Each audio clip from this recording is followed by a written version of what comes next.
The killer used just one coin to make the already dead victim come back to life for an hour in a locked room. As long as the coin was there, sounds would play in the room, making everyone think the victim was still alive. By the time the police arrived, the time of death had been completely altered. Daniel's family went out for a trip, with their itinerary already planned. Conan and Ran wanted to go to the dolphin park, but Daniel felt it would be embarrassing for a grown man to visit dolphins. He insisted on going to their horse races. While they were stuck in this debate, things took a turn. Two women appeared nearby, and their destination was the dolphin park. At that moment, Daniel's stance changed. It was more fun to watch dolphins with beautiful women. One of the women joined them, and through their conversation, they revealed they were college classmates. One was named Annie, a fashion designer. Another was Jessica, a magazine editor. And the last, Lisa, was a housewife. Their purpose was to meet up with their old classmate, the class beauty. It turned out, they had been best friends since school, and had been planning this reunion for 6 months. The group then boarded a tram, and headed to their hotel where their classmate was staying. Half an hour later, they arrived at their destination. However, when they got to the door, the atmosphere felt off. There was a sign on the class beauty's door,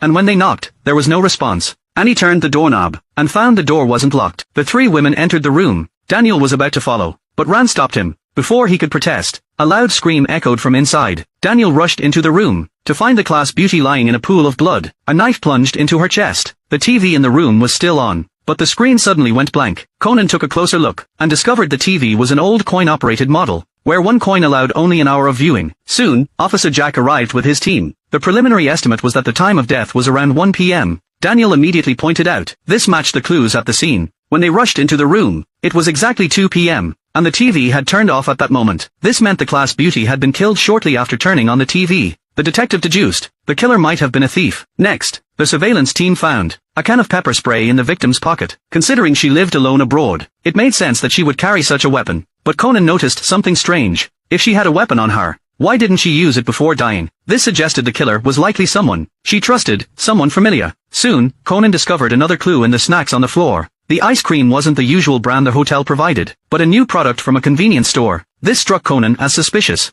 As he pondered, he noticed strange watermarks on the coffee table. Conan shared his findings with Daniel, but the older man didn't pay much attention. He casually said it was probably from the waiter watering the plants. Then, the police made another discovery. They found the victim's phone under the table, and the call records showed that at 1:08 p.m., the victim had called Annie. At that time, the three women were still half an hour away from their hotel, waiting at the station. This meant they couldn't have committed the murder. But Conan felt something was off. He had a hunch that the killer was one of the three women. Sure enough, the next moment, he heard the sound of plastic rustling. In that instant, he figured out the method. Seeing the killer about to escape, Conan quickly knocked Daniel out with a single shot, and began his deduction. This wasn't an accidental killing, but a premeditated murder. The useless pepper spray proved it was a crime committed by someone familiar, and the actual